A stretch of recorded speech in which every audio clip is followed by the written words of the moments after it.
Mutton నాకొద్దు ఏమ్రా Raghu mutton తినవా? మగపిల్లగాని ఎట్లా తినాలి? గుంజుడు గుంజాలి. నేను తింటా మామా. ఈడు సూపర్ అసలు. సో మటన్ వల్ల మనకి ఎటువంటి డైజెస్టివ్ హెల్త్ ప్రాబ్లమ్స్ రావచ్చో లాస్ట్ వీడియోలో తెలుసుకున్నాం కదా. సో మనకు అటువంటి గట్ హెల్త్ ప్రాబ్లమ్స్ రాకుండా మటన్ని ఎలా ఎంజాయ్ చేయాలో కొన్ని టిప్స్ చెప్తాను, ఈ రీల్ని చూడండి. ఫస్ట్, మటన్ కుక్ చేసే ముందు ఓవర్ నైట్ కర్డ్ తోటి మ్యారినేట్ చేయండి.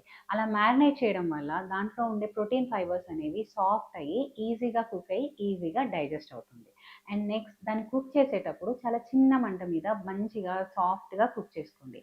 బాగా కుక్ చేస్తే ఈజీగా డైజెషన్ అవుతుంది. బాయిల్డ్ కానీ గ్రిల్డ్ మటన్ని ప్రిఫర్ చేయండి. ఎక్కువగా ఆయిల్ వేసి ఫ్రై చేసిన మటన్ని తీసుకోకండి, దానివల్ల డైజెషన్ అనేది ఇంకా ప్రాబ్లం అవుతుంది. మటన్ తిన్న రోజు hydrate your self more, so ఎక్కువగా వాటర్ తీసుకోండి. మటన్ తిన్న తర్వాత ప్రోబయాటిక్ రిచ్ ఫుడ్స్ తీసుకోండి. అంటే మటన్ తిన్న తర్వాత ఖచ్చితంగా పెరుగు కానీ మజ్జిగ కానీ తీసుకోవాలి. అలాగే ఆ రోజు మజ్జిగ ఎక్కువగా తీసుకోవడానికి ప్రిఫరెన్స్ ఇవ్వండి. మటన్లో జీరో ఫైబర్ ఉంది, దానివల్ల కాన్స్టిపేషన్ వస్తుంది అనుకున్నాం కదా. సో మటన్ తీసుకున్నప్పుడు దాన్ని బ్యాలెన్స్ చేయడానికి ఫైబర్ రిచ్ ఫుడ్ కూడా తీసుకోవాలి. సో ఆ ఫుడ్కి ముందర ఒక బౌల్ ఆఫ్ సలాడ్, అంటే కీరా, క్యారెట్ కానీ లేకపోతే ఫ్రూట్స్ కానీ అలాంటివి తీసుకోవడం వల్ల ఫైబర్ అనేది బ్యాలెన్స్ అవి నెక్స్ట్ రోజు మనకి కాన్స్టిపేషన్ లాంటి ప్రాబ్లమ్స్ రాకుండా ఉంటాయి.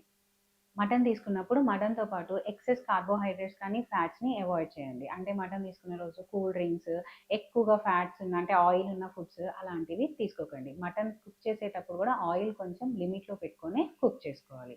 నెక్స్ట్, మటన్ ఎక్కువగా అంటే యాసిడిటీ ప్రాబ్లమ్స్ ఇవి ఉన్న వాళ్ళు మెయిన్గా మధ్యాహ్నం మాత్రమే తినండి. లేట్ నైట్స్ డిన్నర్స్ ఇలాంటివి అవాయిడ్ చేయండి. దీనివల్ల మనకి హార్ట్ బర్న్, యాసిడ్ రిఫ్లెక్స్ వచ్చే ఛాన్సెస్ ఎక్కువగా ఉంటాయి. మనం మటన్ తినేటప్పుడు చూ ప్రాపర్లీ, అంటే బాగా నమిలి చిన్న చిన్న పీసెస్ చేసుకొని లోపలికి పంపిస్తే దాని డైజెషన్ కూడా మంచిగా అవుతుంది. Take it in moderate quantities, అంటే ఎక్కువగా తీసుకోకండి, అలా అని మీరు తక్కువగా తీసుకోవాల్సిన అవసరం లేదు. ప్రాపర్గా మోడరేట్ క్వాంటిటీస్లో తింటే మనకి ఎటువంటి ప్రాబ్లం రాదు. ఈ టిప్స్ ఫాలో అవుతూ మటన్ని ఎంజాయ్ చేయండి. Keep your gut healthy and happy Dasara.